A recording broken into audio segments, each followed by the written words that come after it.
So I used to be this skinny kid who had no muscle mass whatsoever, but over the past 10 years, I've been able to build my dream physique by following the right diet and training plan for my body type. You see, we're all built differently, so if you want to get from where you are now to having a lean and aesthetic physique, then you need to eat and train for your body type, otherwise it's not going to work. Let me explain. So there are three dominant body types. First, you have an ectomorph. So this is someone who has a smaller and thinner frame and generally has a low muscle mass and fat percentage. So for example, you have an endurance athlete or tennis player. And then you have an endomorph. So this is someone with a much larger frame that carries a lot more fat. So for example, you have a shot putter or even a strongman. And then you have a mesomorph. So this is someone with a more muscular athletic structure.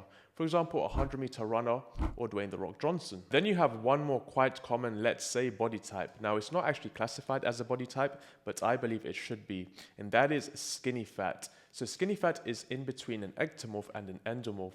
So someone who has a small frame but carries a lot of fat around the midsection. By training a lot of people over the past 10 years, I understand that many people struggle with this body type and don't really know how to change it. So that's why in this video, I'm going to explain exactly what you need to do. So now you need to understand where you fit in, which will help determine the best exercise and diet plan to achieve the physique that you want. For example, if you have an endomorph type structure, then you can't go and eat and train like an ectomorph. It's not going to work.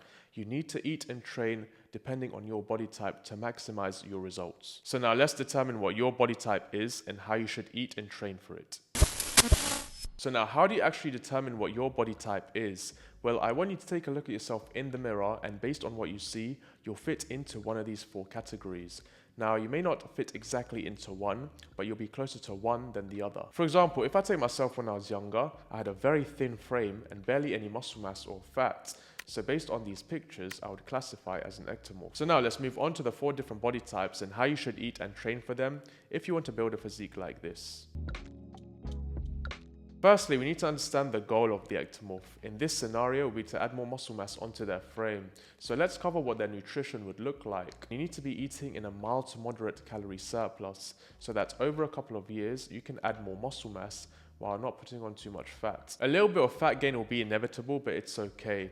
What you're looking for is something like this, and that way you'll get that beefier look. Now, it's vital that you track your calories, otherwise you'll have no idea on how much you're eating. You know, you could be severely undereating, in which case you won't add any muscle mass, or you could be severely overeating, and therefore you'll add a ton of fat. In both cases, you won't end up reaching your goal. So then how do you know how much you need to eat? Well, firstly, you need to figure out your maintenance calories, which are the calories required for you to maintain your current body weight. Now, to calculate this, you can use my calorie calculator, which is in the description below. Then once you have this number, add 100 to 300 calories so that you're eating in a slight caloric surplus. Now, this number is slowly going to increase over time because as you keep adding muscle mass onto your physique, your metabolic rate is going to increase. So my advice would be to weigh yourself every single morning. Then once you start hitting a plateau with your weight over a couple of weeks, then increase the calories a little bit more. Now, if you keep doing this over time, then I guarantee you'll add more muscle mass. So now let's talk about your macros, so your protein, carbs, and fats. So firstly, you want to keep your protein high. So I suggest to eat anywhere between a 0.7 to 1 gram per pound of body weight. For example, let's say you weigh 160 pounds. If this is the case, then you want to get in anywhere between 112 grams to 160 grams of protein every single day. Then you can play around with the carbs and fats a little bit. So for me, I prefer having higher carbs because I feel like I can eat more on a higher carb diet, but it will depend on you and what you prefer and how your body responds and what you can really sustain in the long run. Make sure to have foods that have less volume and are less filling, and that way it'll make it easier for you to bang in your calories.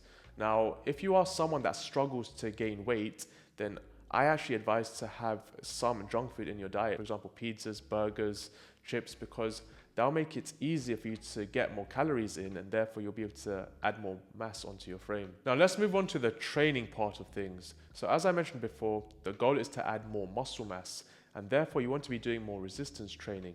So you want to focus on trying to go as heavy as possible, but with good form. You want to improve your strength, which in turn will help you to build more muscle mass. So back in the day when I had an ectomorph type structure, I was weak because I didn't have any mass to move any mass. So therefore I focused on building my physique and my strength.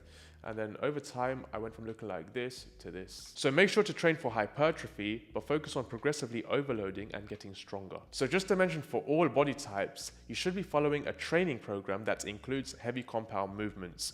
Now, compound movements are exercises that work several muscles or muscle groups at once. Now, they're the most effective way to build muscle and to lose fat when it comes to resistance training. Now, unless you have injuries preventing you from doing these kind of movements, in which case focus on machines, I believe everyone should be doing compound movements, as they are the best to help build your overall strength and stability. And if you're struggling to find a solid training plan, then there's one in my bio ranging from 3 to 6 times a week to get you started. Now let's talk about how much cardio you need to be doing if you have an ectomorph body type. I would say to limit it for now, because the more cardio you do, the more calories you burn, and therefore you'll need to eat more, and this will just make the entire process somewhat tougher. So I would try and stay away from doing high intensity cardio, so things like running, HIIT training, Stairmaster, where the goal is to burn as many calories as possible. Remember, all you really want to focus on right now is resistance training and eating more. And before anyone says you need to do cardio to keep your heart healthy, doing a tough ass leg day will be your cardio. So now moving on to how you should eat and train if you have an endomorph type structure. So here the goal is to lose fat while trying to preserve as much muscle mass as possible. So you want to be eating kind of the opposite to an ectomorph, meaning that you need to be in a mild to an aggressive calorie deficit. Remember, losing weight is all about calories in versus calories out. The more you move and the less you eat, the more weight you'll lose. But you don't want to eat so little where your body goes into starvation mode, because then you'll just end up hitting a wall. So that's why you got to be smart with your deficits. But how do you actually know how much of a deficit you need to be in? So you need to figure out your maintenance calories by using a calorie calculator. And then you can use this chart to help you determine how much of a deficit you need to be in. So if you range from anywhere between 12 to 20% body fat, then go for a mild deficit. If you're ranging anywhere between 20 to 30% body fat, go for a moderate deficit. And if you're over 30% body fat, I would suggest to go for an aggressive deficit. And this is all automatically done in my calorie calculator.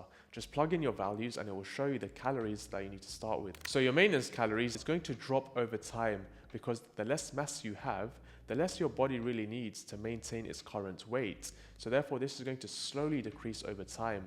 And therefore, you should drop your calories as well over time if you want to carry on losing fat. So I would suggest to weigh yourself every single morning. Then once you hit a plateau with your weight over a couple of weeks, then it's time to drop calories further. So as far as macros go, again, go for a high protein diet. So eat anywhere between 0.7 to 1 grams of protein per pound of body weight every single day.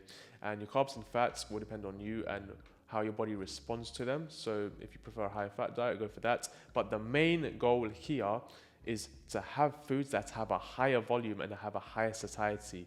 So therefore, it's going to keep you feeling more full throughout the day, and therefore it's going to reduce your hunger so that you stick to your calorie deficit. So the best thing to do here would be to have a clean diet while limiting processed and junk foods. Instead, switch to higher fiber foods like green veg, which have a higher satiety with lower calories. Now, this is going to be the easiest way for you to stay in that calorie deficit. Now, as far as training goes, you want to do a mixture of both cardio and resistance training for optimal results. Remember, the more cardio you do, the more calories you'll burn, and therefore you'll be able to eat more food and still be in that calorie deficit.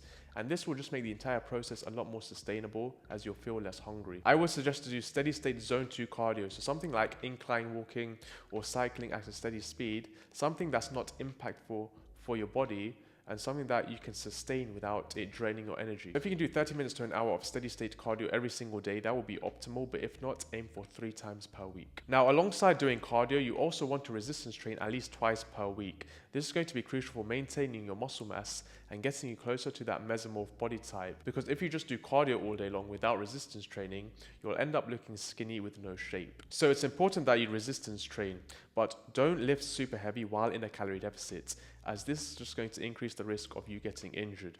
Instead, focus more on hypertrophy, so focus more on that 10 to 15 rep range. Now, moving on to mesomorphs. So if you're someone with this body type already, then your diet and training will be a bit more simple. So when it comes to the nutritional side of things, that's going to depend on your specific goal. So do you want to add more muscle mass? Do you want to lean out a little bit? Or do you just want to maintain? Now, these are the decisions that I make when it comes to building my physique. So if you just want to maintain, then just eat out maintenance calories. If you want to bulk up a little bit, then eat in a slight calorie surplus. Or if you just want to lean out, then eat in a slight calorie deficit. Macros, again, the priority is to keep the protein high, and the ratio of carbs and fats can vary depending on your preference. And as far as training goes, doing both cardio and resistance training will be optimal to keep your physique and make sure you have good cardiovascular health. But what you focus on more, or you choose to focus on more, would be dependent on your goal. And remember, your body type is a hyper responder to resistance training. So even training 2 to 3 times a week will be enough for you to maintain and even build some muscle mass. Whereas for an ectomorph, they'll have to train a little bit more. And the final part of this video, and that is the skinny fat body type. Now this is a confusing one because you're slim at the top, but you have fat around the belly. So what do? Unfortunately, there's nothing we can really do about this because it's mainly due to our genetics, but there are actions you can take that will get you closer to the mesomorph type physique. Now, I've done an entire video explaining on how you can get rid of that skinny fat look. So if you're someone that struggles with this body type, then I recommend going to give this video a watch. But if you don't have time, then I'll simplify it for you here. So firstly, let's talk about nutrition. The most effective way for you to eat is to eat at a maintenance or in a slight deficit, and that way you'll be able to go through a total body recomposition. So you'll be able to lose fat and either maintain or even build some muscle mass. The only, issue is that it will take some time. It's not going to be a quick process. The process of building muscle mass and losing fat at the same time is not easy. So you're going to have to be quite patient. It's not like a bulk where you can add mass quite quickly or like a cut where you can lose fat quite fast. No, being skinny fat and trying to do a total body recomposition is a completely different story. Your weight will either drop very slowly or it just may stay the same if you're going through a total body recomposition. So that's why it's important not to rely on the scales too much. Instead, the best things to do are to measure your waist every single week, take progress pictures every single week, and to check your body fat and fat percentage every week or every month. Now, this is exactly what we did with my client right here. And as you can see, he went from a skinny fat to jacked and ripped in less than a year. If you have a lot of fat around the midsection, then my advice would be to eat in a slight calorie deficit. But if your midsection isn't too bad, then just eat at a maintenance and be patient with the process. And remember, the goal is to prioritize protein. So make sure you're eating a lot of protein every single day so that you can build muscle mass as well as lose fat at the same time. And on the training side of things, you really just want to focus on resistance training. Focus on building that muscle mass, which will help you to burn fat over time. If you have that skinny fat look, it's likely you don't have much muscle mass. So focus on building that muscle, which in turn will help you to improve your body composition. So focus on muscle hypertrophy, progressive overloading, and I would say to train minimum 3 to 4 times a week for faster results. Remember, this is a long process, so if you're not getting the results that you want after a couple of months, then just be patient with the process because it may take 1 to 2 years to get the results you're after. And guys, this is not going to be an overnight transformation for any of these body types. It's going to take months, if not years, to get the results you're after. So be patient, stick with the process, chill the out and don't stress. Guys, that's the video. Comment down below what your body type is and what your goals are. And don't forget to smash the like button if this video helped you out and subscribe if you haven't already. And if you want to fast track your process and not waste any more time, then click the link below to book a call with me. And my next video is how you can achieve 10% body fat. So if you want to look like this, then click this video right here. Go give it a watch. Otherwise, stay natty, stay clean, and peace.